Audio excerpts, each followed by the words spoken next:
Have you ever witnessed a mother slap her own daughter at a family wedding in front of 100 guests?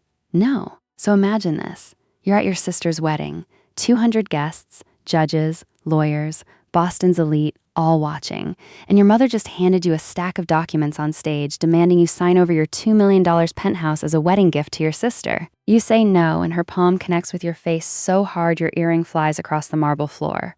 That was my reality. March 15th, 2024. They expected me to cry, to apologize, to surrender like I always had. Instead, I picked up my earring, walked out, and made one phone call. 1 hour later, a woman walked into that reception. When my mother saw who it was, she started screaming because the person she told everyone was senile and gone had just arrived with a lawyer and proof of everything she'd been hiding. Before I continue, please like and subscribe, but only if this story truly resonates with you. Now, let me take you back 3 years to where this all began. The call came on a Tuesday evening in March 2021. I was sitting in my studio apartment in Somerville eating leftover pad thai and reviewing blueprints for a client's kitchen renovation when my grandmother's name lit up my phone screen. "Paige, sweetheart," Eleanor Harrison said, her voice steady as it had always been. "I need to tell you something, and I need you to listen carefully." My grandmother had been a professor at Harvard Law School for 31 years before retiring. She didn't waste words. So when she told me she was updating her will and leaving me the penthouse at 150 Support Boulevard, the one she'd purchased in 2015 for $1.8 million, now valued at over $2 million, I set down my chopsticks and listened. "Why me?" I asked. Not because I didn't want it, because I genuinely didn't understand. "Because you're the only one who visits," she said simply. "Every Sunday for 10 years, Paige, while your mother sends Christmas cards and your sister sends nothing at all. You bring me tulips because you remember they're my favorite. You sit with me when I have nothing interesting to say." I felt tears prick my eyes. "Grandma, the paperwork will be finalized next month. Marcus Webb is handling everything. He's been my attorney for 20 years. She paused. "Your mother will not be pleased." That, as it turned out, was the understatement of the decade. The news leaked to my family within weeks. I still don't know how. Maybe someone at Marcus' firm mentioned it to someone who knew someone. Boston's legal community is smaller than people think. All I know is that by April 2021, my mother had organized what she called a family discussion at her $4 million home in Beacon Hill. I remember walking into that living room and seeing the way they were all seated. My father, Richard, in his leather armchair. My mother, Victoria, on the settee. My sister, Madison, perched on the arm of the couch like she was posing for a photograph. They'd arranged themselves like a tribunal. "Paige." My mother's voice was honey over broken glass. "We need to talk about your grandmother's condition." Her condition. I sat down on the only empty seat, a straight-back chair that faced all three of them. "She seems fine to me. She's clearly not thinking straight." Victoria crossed her legs, her Cartier bracelet catching the light, leaving a $2 million property to one grandchild, excluding everyone else. "That's not the behavior of a rational woman. She's not excluding anyone," I said. "She's giving me something she wants me to have. That's her right." Madison let out a small theatrical sob. "This is so unfair.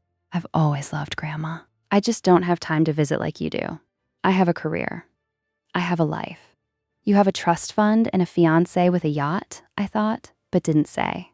"The fair thing to do," my father spoke for the first time, his voice measured in that way attorneys cultivate, "would be for you to decline the inheritance, or at least agree to sell the property and split the proceeds equally among family members." I stared at him, Richard Harrison, who hadn't asked me a single question about my life in years. Richard Harrison, who'd missed my college graduation because of a scheduling conflict that turned out to be a golf tournament, that Richard Harrison was now telling me what would be fair. "I'm not declining anything," I said, "and I'm not selling anything. Grandma made this decision because she wanted to. If you have a problem with it, talk to her." The temperature in the room dropped 10 degrees. Victoria's smile vanished. "Then I hope you're prepared," she said, "for the consequences of being so selfish." The consequences came swiftly. By summer 2021, I had been quietly removed from the family text chain. I learned about Madison's engagement party through an Instagram post. A photo of her surrounded by our cousins, champagne glasses raised at a venue I recognized as the Boston Harbor Hotel. The caption read, "Future Mrs. Caldwell," with 3 diamond emojis. No one had told me. No one had invited me. When I asked my mother about it, she said, "Oh, We assumed you wouldn't want to come. You've been so busy with your little decorating business. My little decorating business was a licensed interior design studio with 12 active clients and revenue that had doubled in the past year. But to Victoria Harrison, anything that wasn't a law degree or a wealthy husband was just a hobby. The worst part wasn't the exclusion. It was what came with it. The stories Victoria began telling anyone who would listen. Paige manipulated my mother. I overheard her say at a neighborhood gathering I'd shown up to uninvited. Visited her constantly, turned her against the family. You know how vulnerable elderly people can be. She painted me as a predator, a schemer, the ungrateful daughter who'd exploited a confused old woman for profit. And through all of it, I never once corrected her publicly. I never made a scene. I thought if I stayed quiet, if I just kept my head down, eventually the storm would pass. I didn't understand yet that silence was exactly what she was counting on. What I also didn't understand was why Grandma Eleanor had moved into Brookhaven Senior Living in late 2021, a luxury facility in Wellesley that costs $12,000 a month.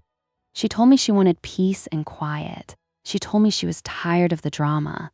But sometimes when I visited her on Sundays, I caught something in her eyes, a flicker of something that looked almost like fear. "Grandma," I asked once, "did something happen between you and Mom?" She looked out the window at the manicured gardens for a long moment. "Some things are better left alone," she finally said. "At least for now." I let it go. I shouldn't have. 3 years would pass before I understood what she was hiding and why she'd chosen to hide it. December 2023, 3 months before the wedding that would change everything. I was in my studio on a Friday afternoon reviewing fabric samples for a Brooklyn townhouse project when the mail arrived. Among the invoices and catalogies was an envelope of heavy cream cardstock. My name written in calligraphy so elaborate it took me a moment to decipher it. Inside was an invitation. Madison's wedding, March 15th, 2024, the Fairmont CP Plaza, black tie. For a full minute, I just stared at it. After 2 years of being treated like a ghost, no holidays, no birthdays, no casual texts. They were inviting me to the wedding. My phone rang that same evening. Mother Paige, darling. Victoria's voice was warm, almost affectionate. I hadn't heard that tone since before the inheritance news broke. "Did you receive Madison's invitation?" "I did?" "Wonderful. You know, this wedding is going to be such a beautiful opportunity for our family to heal, to move forward." She paused meaningfully, "to show everyone that the Harrisons are united." I waited. "I've been thinking," she continued. And there it was, the real reason for the call. This would be the perfect time to revisit our conversation about the penthouse. Madison and Tyler will need a place to live after the honeymoon, somewhere appropriate for a young couple starting their life together. I closed my eyes. Of course, the invitation wasn't an olive branch. It was bait. "Mom, the penthouse is mine. Grandma left it to me. That hasn't changed. Nothing has to change, sweetheart. You could simply transfer the property as a wedding gift. Think of how generous that would look. Think of how proud Grandma would be to see you supporting your sister." The audacity of it took my breath away, using my grandmother, the woman who had specifically chosen to give me that apartment, as an argument for why I should give it away. "I'm not transferring anything, Paige." The warmth evaporated. Madison deserves a proper start. She's marrying into the Caldwell family. Do you understand what that means? Tyler's father is a managing partner at Ropes and Gray. They'll be entertaining. They'll be hosting. They need a home that reflects their status. Then Tyler's father can buy them one. Silence stretched between us. When Victoria spoke again, her voice was ice. "I expect you to think carefully about this before the wedding, and I expect you to make the right choice." She hung up. I sat in my studio as the winter sun set, casting long shadows across my drafting table. I understood exactly what was at stake now. If I went to that wedding and refused again in front of everyone Victoria had spent decades cultivating relationships with, she would make me pay. She would tell every guest that I was the selfish, ungrateful daughter who'd ruined her sister's special day. She would weaponize the entire Boston legal establishment against me. My reputation, my business, my future client referrals, so many of which came from word of mouth in exactly those circles. But if I didn't go, that would be its own kind of surrender. Proof that I was too ashamed to show my face. Proof that I had something to hide. I considered skipping it. I really did. But something in me refused. I had done nothing wrong. I had accepted a gift from someone who loved me. I would not be made to feel like a criminal for it. I RSVP'd. Yes. 1 week before the wedding, my phone rang at 7 in the morning. Grandma Eleanor. "Sweetheart," she said, her voice carrying that particular urgency I'd only heard a handful of times in my life. "I need you to listen carefully. I'm listening. If something happens at that wedding, and I believe something will, I want you to call Marcus Webb immediately. The number is 61755-142. Can you write that down?" I grabbed a pen. "Grandma, what are you talking about? What's gonna happen?" "Your mother thinks I don't know what she's planning. She forgets that I was practicing law before she was born." Eleanor's voice was steady, but I heard the steel beneath it. "I've prepared everything, Paige. Marcus has all the documents. If you need them, they're ready." "Documents? What documents?" "Just remember the number. And remember," she paused, "that I love you. Whatever happens, I love you." She hung up before I could ask anything more. I saved Marcus Webb's number in my phone, not understanding why my hands were shaking.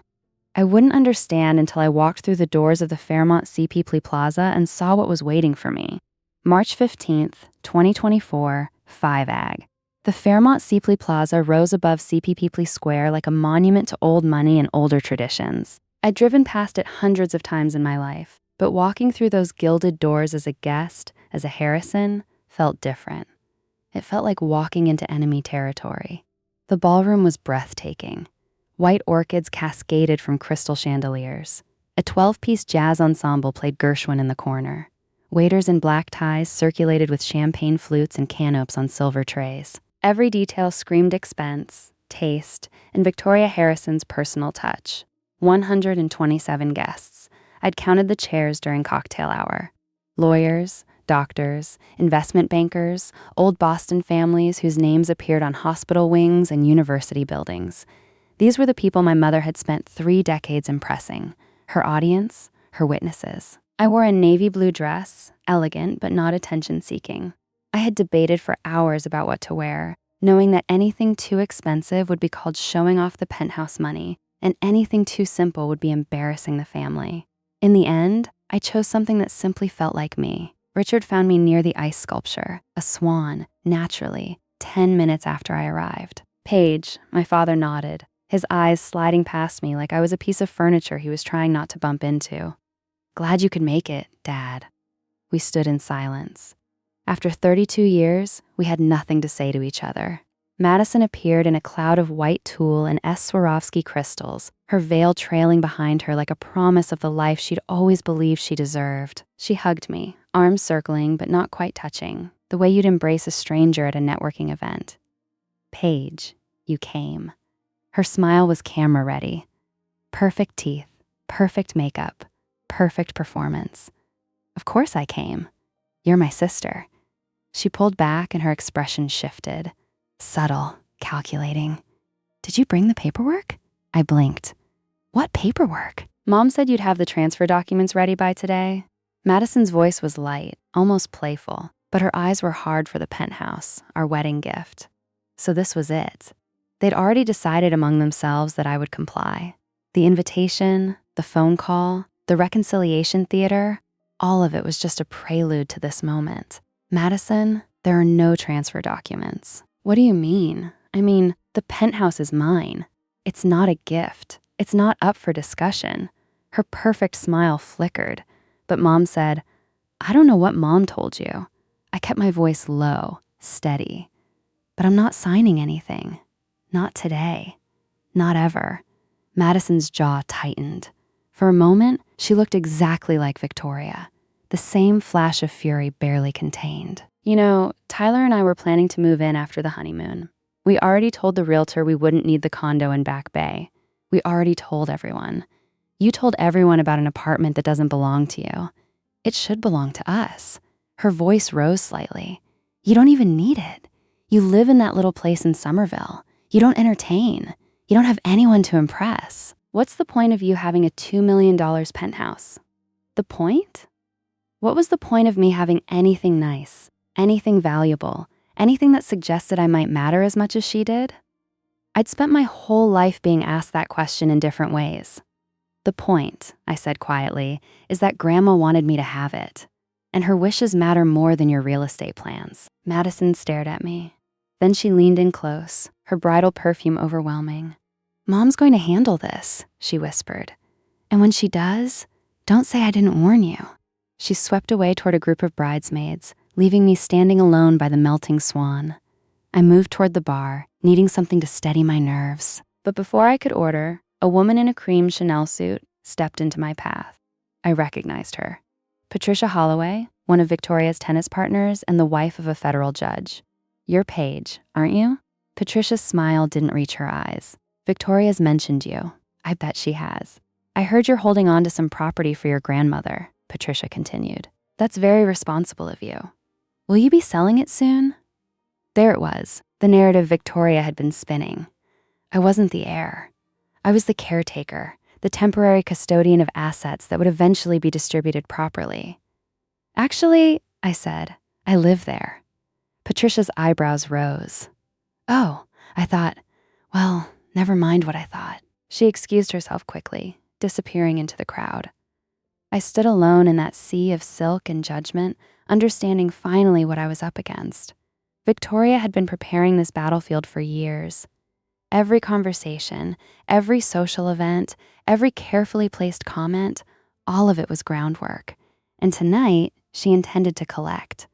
I just didn't know yet how far she was willing to go. I escaped to the balcony.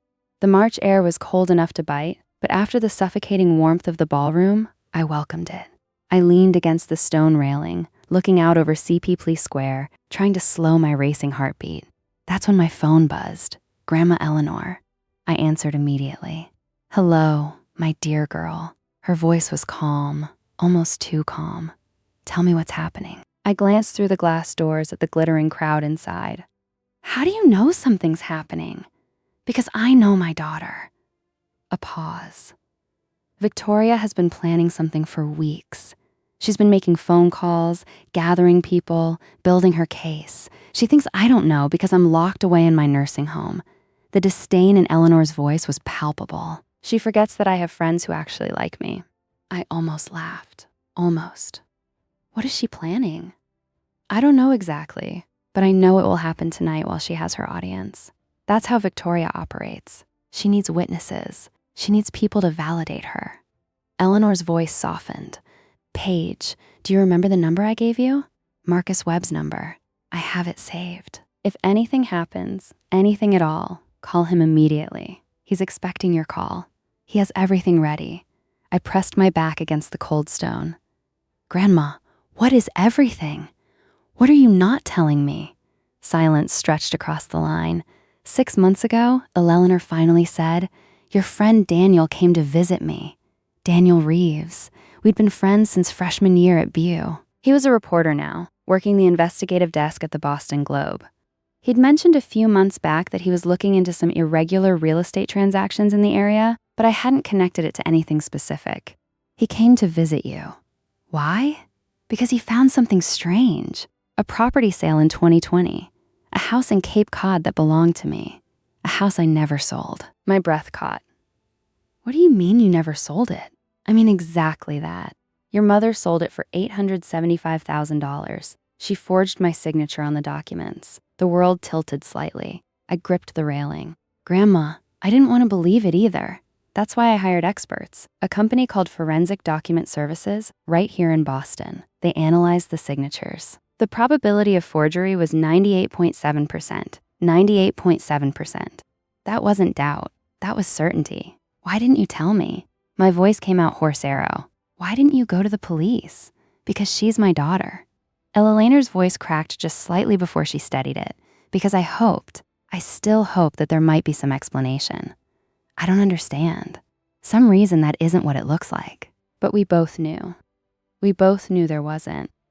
That's why you moved to Brookhaven, I said, understanding flooding through me. Not because you wanted peace and quiet, because you couldn't stand being around her. I couldn't trust her, Paige, and I couldn't prove anything without destroying everything. So I removed myself. I protected what I could protect, the penthouse, my remaining assets, and I waited for what? For Victoria to make a mistake. Eleanor's voice hardened. Tonight might be that mistake. If she pushes too far, if she exposes herself publicly, then Marcus has everything he needs to respond. The forensic report, the original transaction documents, witnesses who saw me during the time I supposedly signed those papers. I was in the hospital with a broken hip. I couldn't have signed anything. I closed my eyes, absorbing the weight of it all. My mother hadn't just tried to manipulate me. She'd stolen from her own mother. She'd committed fraud, and she'd let Grandma Eleanor take the blame for not being rational when she'd changed her will. Paige. Eleanor's voice pulled me back.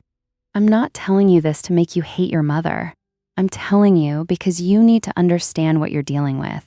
And you need to know that if she corners you tonight, you're not alone. You have never been alone. I heard the jazz band start up again inside a swing number that felt grotesquely cheerful. What do you want me to do? Whatever happens, don't sign anything. And if it goes badly, if she pushes you beyond what you can bear, call Marcus.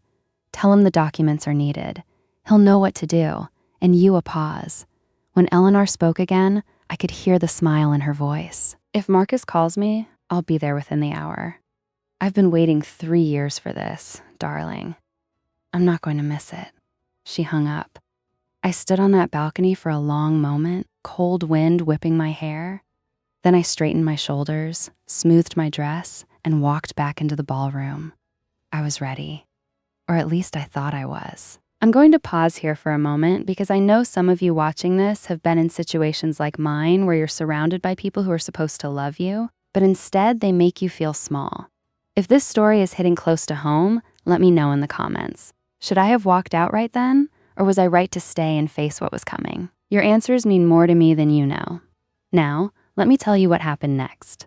7:30 p.m. dinner had been served and cleared. The toasts had been made. Richard's stiff, perfunctory speech about legacy and family values. Tyler's father waxing poetic about the merger of two great Boston families. Madison's maid of honor telling a story about their sorority days that made everyone laugh politely. I sat at table 14 near the back of the ballroom with a collection of distant cousins and family friends who seemed unsure why I was there. Fine by me. I wanted to be invisible. But Victoria Harrison had other plans. The clink of metal against crystal cut through the room's chatter. My mother stood at the head table, champagne flute in hand, microphone in the other. Her smile was radiant. Her Valentino gown glittered under the chandeliers. If I could have everyone's attention, she said, I'd like to take a moment for something very special. A family tradition that Madison has asked me to facilitate. I felt the first prickle of warning at the base of my spine. As many of you know, the Harrison family believes in taking care of each other. We support each other. We make sacrifices for each other. Victoria's eyes swept the room, landing briefly on me before moving on. And tonight, in the spirit of that love, I'd like to invite my eldest daughter, Paige, to join me up here. 127 pairs of eyes turned toward table 14. I didn't move. I couldn't move. Paige, sweetheart. Victoria's voice carried a note of gentle encouragement that I knew was performance. Come on up, honey. Honey, don't be shy. What choice did I have? If I refused, I would be the difficult one, the ungrateful one, the sister who ruined Madison's wedding with her stubbornness. I stood. My legs felt like they belonged to someone else as I walked through the maze of tables, past the whispered comments and curious stares, up to the raised platform where my mother waited with her serpent smile. There she is.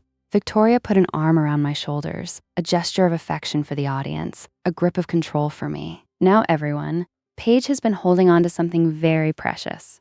Our mother, my mother, left her a beautiful penthouse apartment in the Seaport district. $2.1 million in value. Quite an inheritance. Murmurs rippled through the crowd. I saw Patricia Holloway nod knowingly.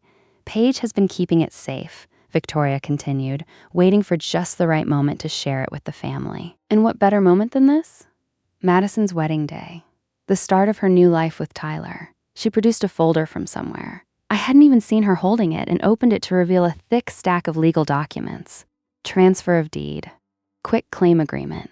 My name already typed in the signature lines. All Paige needs to do is sign. And this incredible gift will help Madison and Tyler start their marriage in a home that truly reflects their future. The room actually applauded. They applauded like this was a heartwarming moment, like I was about to perform an act of sisterly love, not be publicly coerced into giving away my inheritance. Mom. My voice was quiet but steady. I'm not signing this. Victoria's smile didn't waver. Don't be nervous, sweetheart. It's just paperwork. It's not just paperwork. It's the apartment Grandma Eleanor left to me. Not to Madison, not to the family, to me. The applause died. The silence that replaced it was deafening. Paige. Victoria's grip on my shoulder tightened. Her voice dropped, but the microphone still carried it. Let's not make this difficult. I'm not making it anything. I'm telling you no. Madison appeared at the edge of the platform, her face a mask of wounded innocence. Paige, you're really going to do this on my wedding day? Madison, I didn't ask to be called up here. I didn't ask to be put on display. You all set this up without even asking me because we knew you'd be selfish. Madison spat. We knew you'd choose that stupid apartment over your own family. The apartment isn't stupid when you want to live in it. Tyler's father coughed uncomfortably. A waiter near the kitchen doors looked frozen in place, tray suspended in air. This was not the elegant evening anyone had envisioned. Victoria's composure finally cracked. Her face reened. Her voice rose. You ungrateful child. The microphone amplified every syllable. After everything we've done for you, after we raised you, educated you, supported your little business, you can't do this one thing for your sister. You didn't support my business. You've never even been to my studio, and you didn't raise me. Grandma did every summer while you were at conferences and galas and anywhere else that wasn't home. Gasps scattered through the audience. I'd said too much. I knew it, but I couldn't stop. The penthouse is mine because Grandma wanted me to have it because I was there, because I cared. And no amount of public humiliation is going to change that. Victoria's hand moved so fast, I didn't see it coming. The slap connected with my left cheek hard enough to snap my head sideways. My silver earring, the one Grandma Eleanor had given me for my 30th birthday, flew off my ear and bounced across the marble floor with a sound like a small bell. The room went absolutely silent. For a moment, I stood perfectly still. My cheek burned, my vision blurred. I could feel every eye in that ballroom boring into me, waiting to see what I would do. What I did was breathe. I bent down. I picked up the earring. It was slightly bent, but not broken. I straightened it carefully, methodically, and put it back on my ear. Then I looked at my mother. That's the last time you touch me, I said. My voice didn't shake. I was proud of that. I turned and walked off the platform, through the tables, past the whispers and the stares and the jazz band that had stopped playing mid-no tea, out the double doors of the ballroom, and into the lobby. I didn't run. I didn't cry. I found a quiet corner near the concierge desk, pulled out my phone, and dialed the number I'd saved a week ago. It rang once. Marcus Webb's office. This is Paige Harrison, I said. My voice was calm, steady, certain. Please tell my grandmother that the documents are needed. Understood, Miss Harrison. She'll be there within the hour.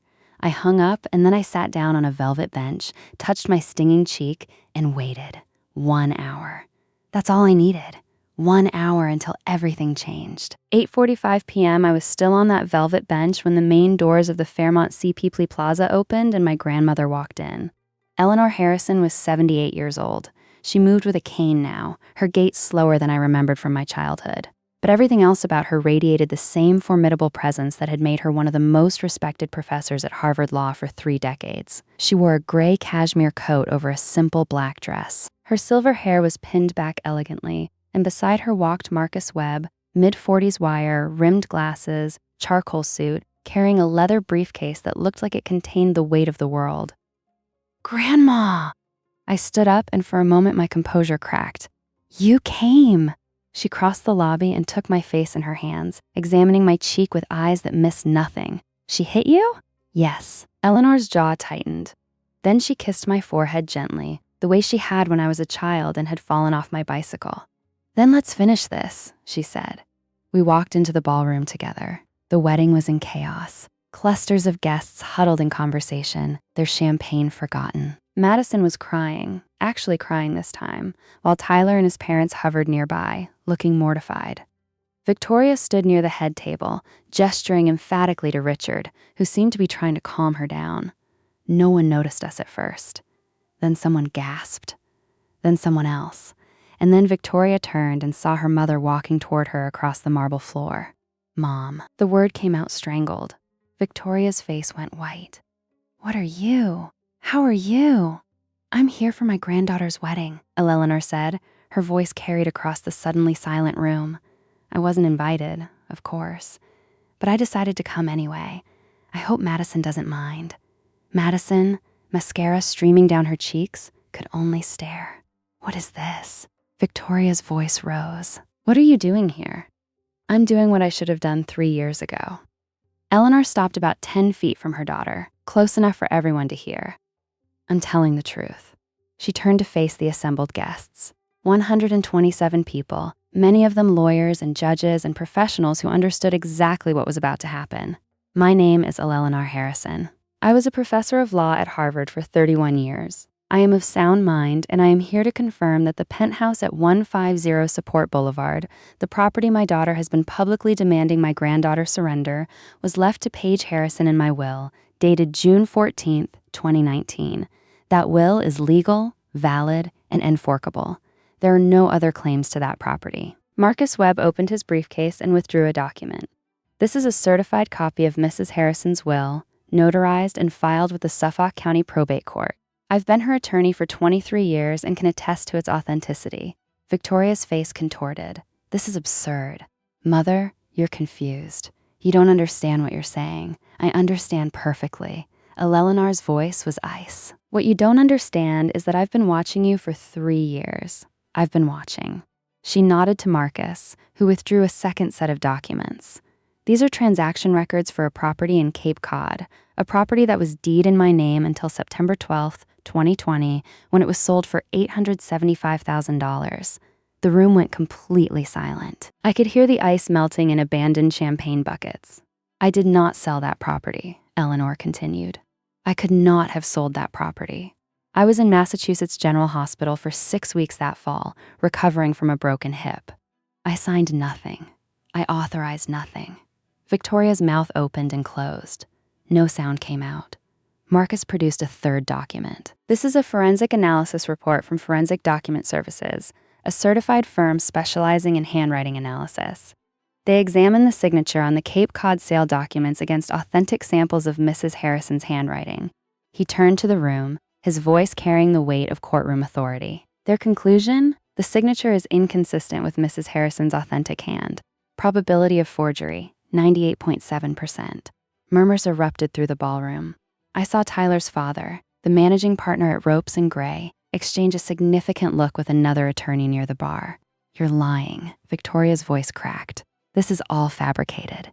You're senile, mother. You don't know what you're talking about. I'm sharp enough to hire experts, Elena replied. I'm sharp enough to preserve evidence, and I'm sharp enough to have forwarded this entire file to the Suffolk County District Attorney's office last week. The color drained completely from Victoria's face. You didn't forgery and fraud, Victoria. Up to 5 years in prison under Massachusetts law. Eleanor's voice was almost gentle now, the same tone she'd once used to explain complex legal concepts to first-year students. I didn't want to believe my own daughter could do this.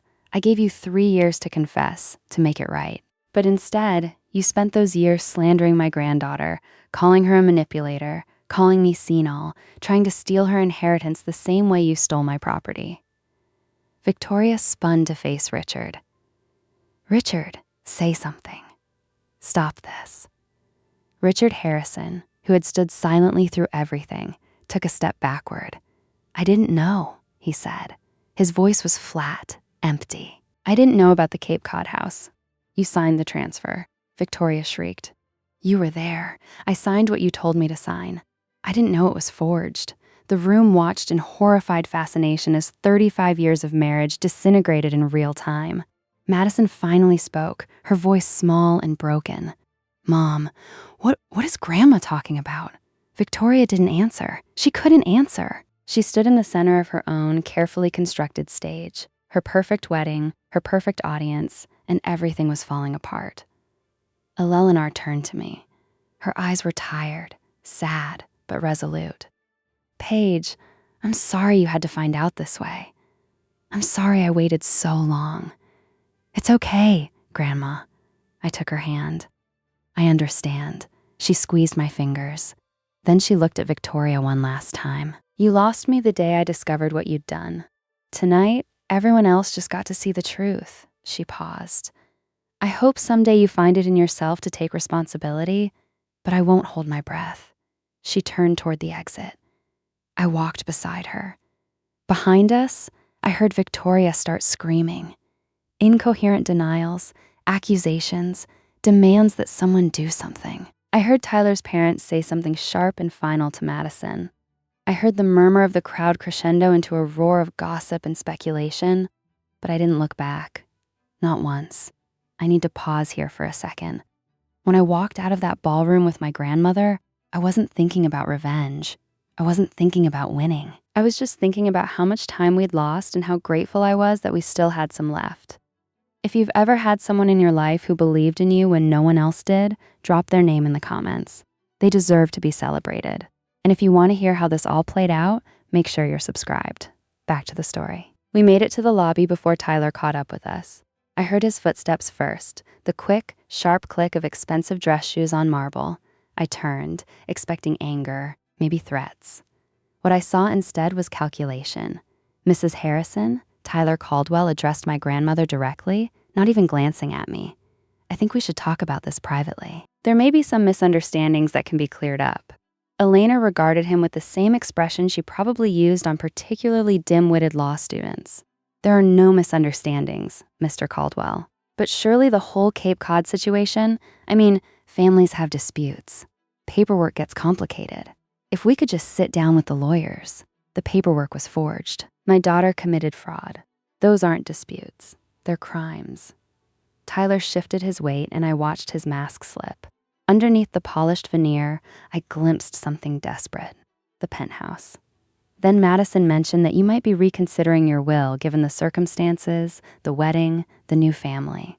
Perhaps there is a way to Mr. Caldwell. Eleanor's voice cut like surgical steel. I'm not reconsidering anything. The penthouse belongs to Paige. It will continue to belong to Paige.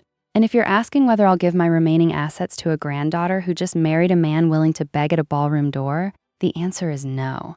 Tyler's face re-eamed. For a moment, I thought he might say something ugly.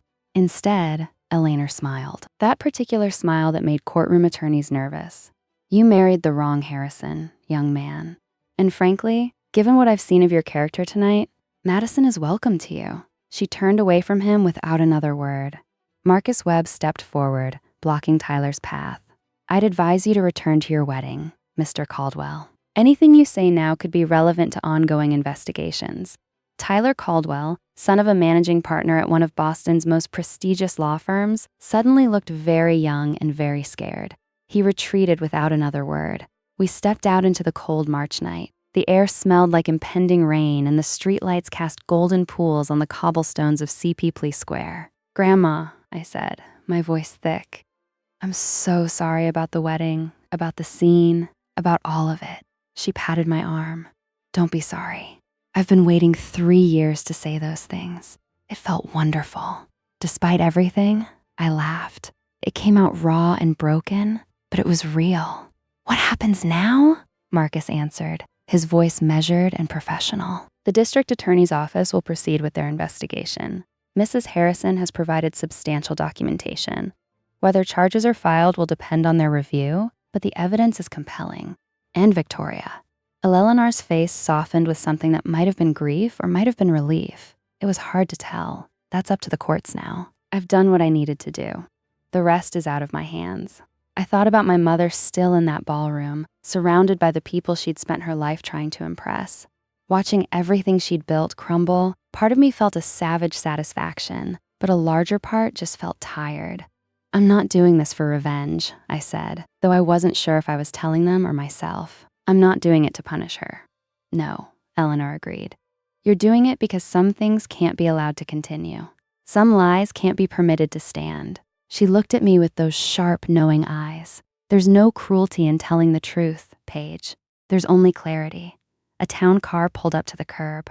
Marcus had arranged it while we were inside. I should get your grandmother back to Brookhaven, he said. It's been a long evening. Eleanor waved a dismissive hand. I'm not fragile, Marcus, but yes, I am tired. She turned to me. Come visit tomorrow. We have a great deal to talk about, and I want to hear how your design business is going. Really, here, not the polished version you give me. I'll be there. She hugged me. A real hug this time, not the performative embrace Victoria had given me on that stage. I held on longer than I probably should have. I love you, my sweet girl, she murmured. I love you, too, Grandma. She climbed into the car with Marcus's assistance. I watched as it pulled away, disappearing into the Boston night. I stood alone on the sidewalk for a long time. My phone buzzed. A text from Daniel Reeves. Just saw the Globe's legal beat guy tweet something cryptic about a prominent Boston attorney. Was that? I typed back. I'll explain later. Thank you for everything. Another text. This one from a number I didn't recognize. Paige, it's Jennifer Thompson from Becker Legal. We were at the wedding. I owe you an apology. I believed things I shouldn't have. If you're ever interested in discussing design work for our new office, please call me. I stared at the screen. Jennifer Thompson, one of the women I'd seen whispering with Patricia Holloway earlier that evening, now offering me business. I wasn't sure if I'd call her, but I saved the number. Then I put my phone away, pulled my coat tighter against the cold, and walked toward the parking garage. For the first time in 3 years, I felt like I could breathe. The fallout was swift and measured. 2 weeks after the wedding, Victoria Harrison was summoned to the Suffolk County District Attorney's Office for questioning regarding the Cape Cod property sale. The interview lasted 4 hours. When she emerged, according to what Marcus later told me, she looked 10 years older. Her attorney, a colleague from her tennis club who'd originally agreed to represent her, withdrew from the case within days, citing conflict of interest. The real reason, I suspected, was that he'd seen the evidence and wanted nothing to do with a losing battle. Or perhaps he'd heard from enough mutual friends that continuing to represent Victoria would damage his own standing in Boston's legal community.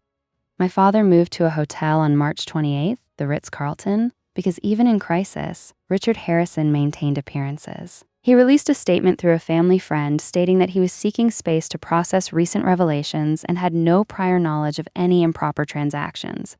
Whether anyone believed him was another matter. His signature was on the transfer documents alongside Victoria's. Claiming ignorance only worked if people were inclined to give you the benefit of the doubt. And after 30 years of standing silently beside his wife, Richard had used up most of his goodwill. Madison and Tyler postponed their honeymoon indefinitely.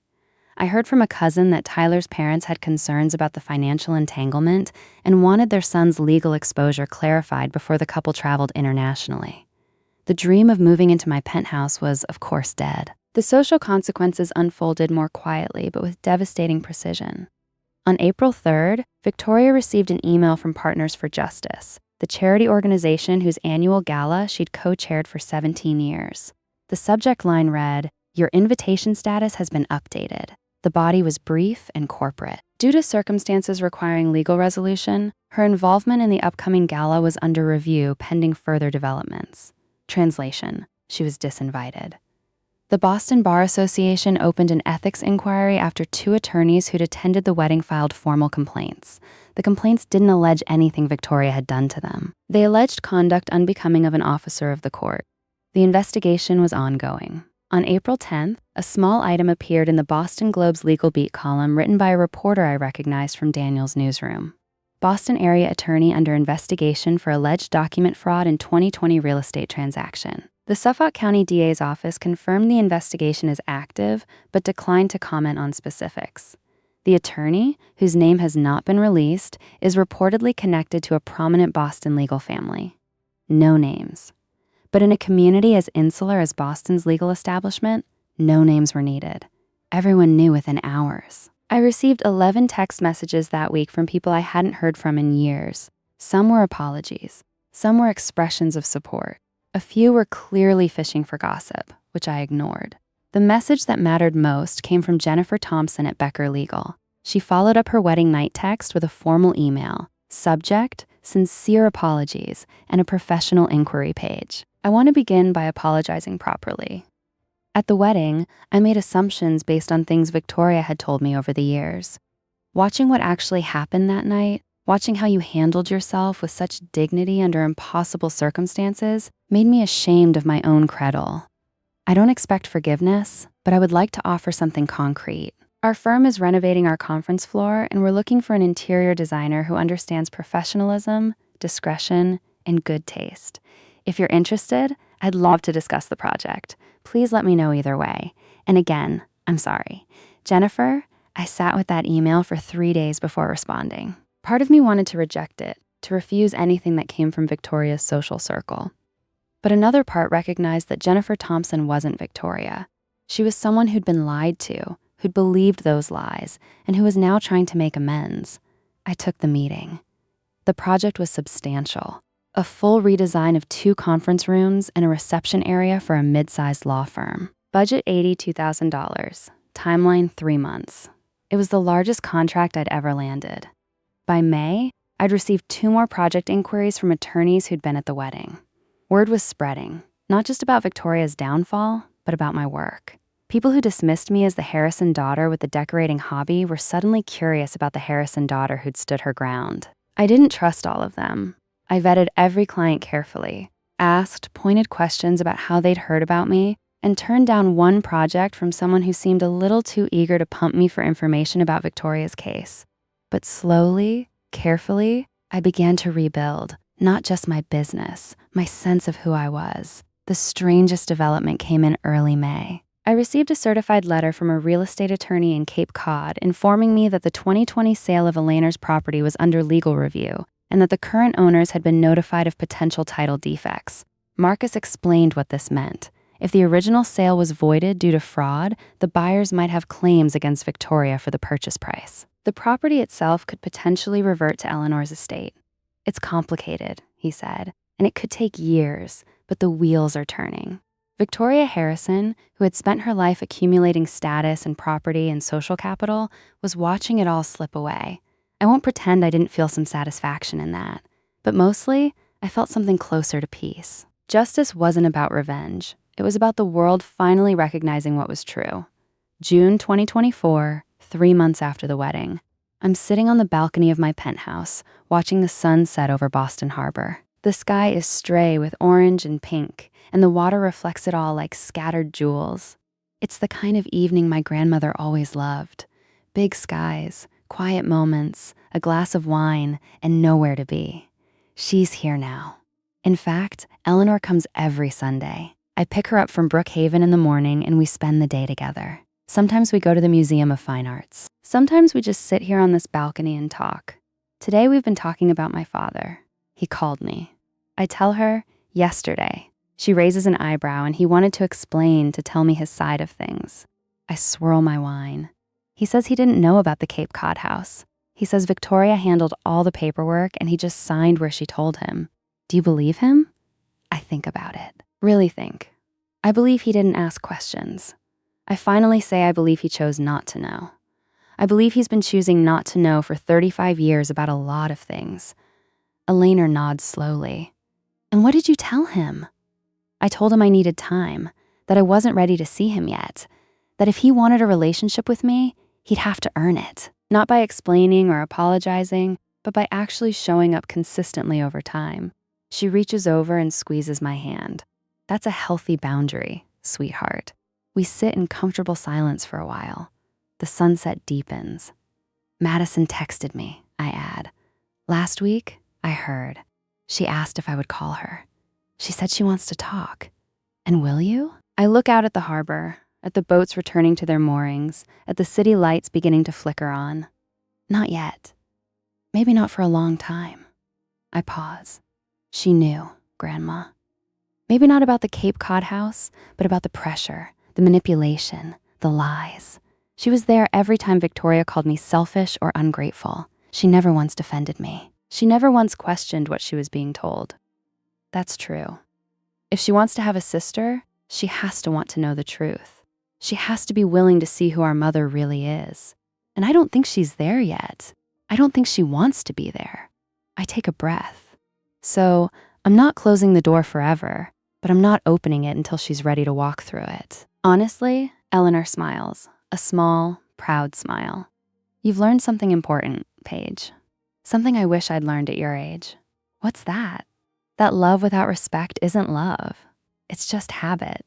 She looks at me with those clear, knowing eyes. You deserve both. I started therapy in April.